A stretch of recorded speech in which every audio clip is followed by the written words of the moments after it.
اگر آپ دیکھیں سوچیں آج دنیا میں جتنی بھی سائنٹیفک ترقی ہوئی ہے اس کے پیچھے یہی اصول کار فرما ہے کہ جو چیز ہماری حواس خمسہ کی گرفت میں آئے گی اسے مانیں گے اور جو گرفت میں نہیں آئے گی اسے نہیں مانیں گے.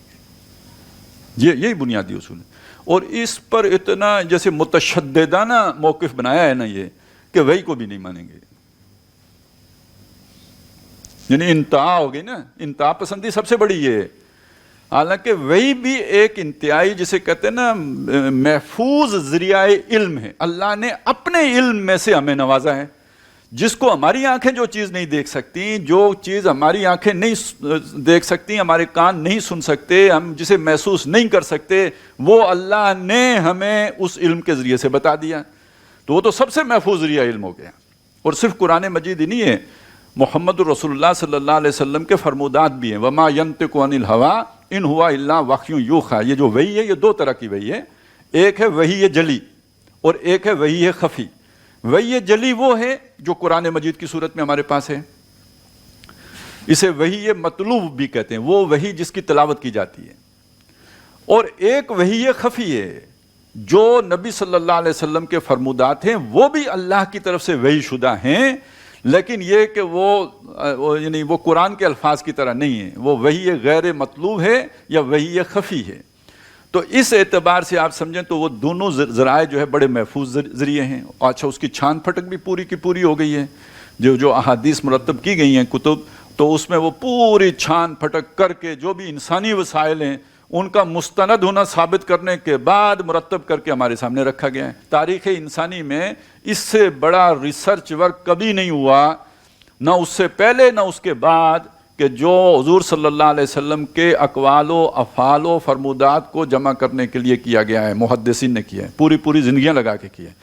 یہ کوئی گیلپ سروے نہیں ہے کہ وہ 5 بچے گئے, انہوں نے جا کے ادھر سے 10 بندوں سے پوچھ کے تو ڈیٹا دے دیا اور انہوں نے ٹک کر کے تو کہہ دیا جی 80% نواز شریف کے ساتھ ہیں, 20% بے نظیر کے ساتھ ہیں. یہ وہ والا چکر نہیں ہے.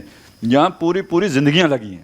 اتنا بڑا ریسرچ ورک کبھی نہیں ہوا ہے تاریخ میں جو حضور صلی اللہ علیہ وسلم کے اقوال و افعال کو جمع کرنے کے لیے کیا گیا ہے. تو وہ بھی ایک ذریعہ ہے ہمارے پاس.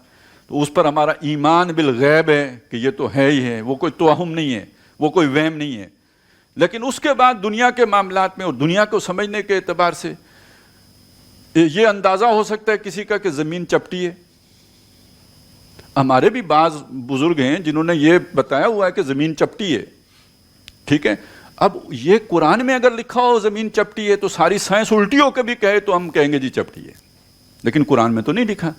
کہیں حدیث میں اس کا ذکر آیا ہو چپٹی ہے تو وہ بھی ہمیں نہیں معلوم. لیکن ایک بزرگ ہیں جنہوں نے پتہ نہیں خواب میں دیکھا ہے یا اپنا کوئی قیاس کا گھوڑا دوڑایا ہے, ان کی سمجھ میں زمین چپٹی تھی. اس کے مقابلے میں سائنسی حقائق یہ ہیں کہ نہیں یہ چپٹی نہیں, یہ بیضوی ہے. تو اب آپ کسے مانیں گے؟ جو انسانی مشاہدہ اس کو ماننا چاہیے. بلکہ امام غزالی رحمۃ اللہ علیہ نے یہاں تک بات لکھی ہے, یہ آج کا کوئی بندہ لکھتا تو اسے لازمی ہم سمجھتے کہ اس کو امریکہ نے فنڈ دیے ہیں. لیکن اس وقت ابھی جو ہے نا امریکہ کا اثر و رسوخ نہیں تھا جب امام غزالی نے یہ بات کہی کہ ہمارا کوئی مشاہدے میں ایسی بات آئے جو حدیث رسول سے متصادم ہو. مشاہدہ ہمارا بتاتا ہو کہ سورج مشرق سے نکلتا ہے, حدیث میں فرض کریں ذکر ہو کہ سورج مغرب سے نکلتا ہے, تو ہم مشاہدے کو مانیں گے, حدیث کو نہیں مانیں گے. سمجھ میں آ گئی نا بات؟ قرآن مجید میں تو ایسا کچھ ہوگا ہی نہیں نا کہ جو آپ کے مشاہدے کے برعکس ہو. اس کو ڈاکٹر رفیع الدین نے بھی لکھا ہے, اس سے پہلے مورس بکائے نے بھی یہ بات کہی تھی کہ یہ جو کائنات ہے نا یہ اللہ نے یہ بنائی ہے, اور قرآن مجید اللہ کا کلام ہے. تو کسی معقول آدمی میں یا معقول ہستی میں اس کے قول و فعل میں تضاد نہیں ہوتا.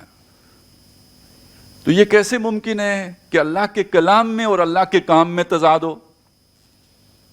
سورج کو مغرب سے مشرق سے کون نکالتا ہے؟ اللہ. تو اللہ کیسے کہے گا کہ یہ مغرب سے نکلتا ہے؟ تو یہ یعنی قرآن میں تو, اور یہ جو بھی سائنسی حقائق ہیں جو ثابت شدہ حقائق ہیں, ایک وہاں بھی اندازے اور تکے ہوتے ہیں, تھیوریز ہوتی ہیں, وہ اور بات ہے, اس کی بات نہیں ہو رہی. وہ سائنس نہیں ہے, وہ سائنسی نظریات ہیں, وہ سائنس نہیں ہے. فیکٹ جو ہے جو سائنس نے پروو کر دیا, پروون فیکٹ, وہ قرآن سے متصادم نہیں ہوگا, نیور. یہ تو قرآن کی حقانیت کی سب سے بڑی دلیل ہے کہ ایسا آج تک کوئی ایک شے دریافت نہیں ہوئی ہے یا کوئی ایک اصول ایسا نہیں سامنے آیا ہے سائنسی کہ جو فی الواقع قرآن مجید کی کسی آیت سے متضاد یا متصادم ہو. تو قرآن میں اور سائنسی حقائق میں تو کوئی بود ہے ہی نہیں. حدیث میں بھی وہ نہیں ہوگا، لیکن بالفرض اگر ہو تو وہ ہم سمجھیں گے کہ کوئی کسی اصل میں یہ بھی سمجھ لیجئے کہ یہ ہمارا ماننا یہ ہے قرآن لفظاً محفوظ ہے، حدیث جو ہے وہ مانن محفوظ ہے، لفظاً محفوظ نہیں ہے. تو جو حضور صلی اللہ علیہ وسلم کے کلمات ہوں وہ شاید کچھ اور ہوں، اب وہ رپورٹ کچھ اور ہو گئے، اس کی وجہ سے وہ ابہام پیدا ہو گیا، تو ہم سمجھیں گے کہ راوی کو رپورٹ کرنے میں کوئی جو ہے وہ مسئلہ پیش آ گیا. اس وقت کی سمجھ چونکہ نہیں تھی لہٰذا وہ اس طرح کا جھول ہو سکتے ہیں، امکان ہے اس بات کا، تو چلیں اس کی تو ہم تعویل کر لیں گے، لیکن یہ کہ قرآن مجید سے کوئی شے متصادم نہیں آئے گی.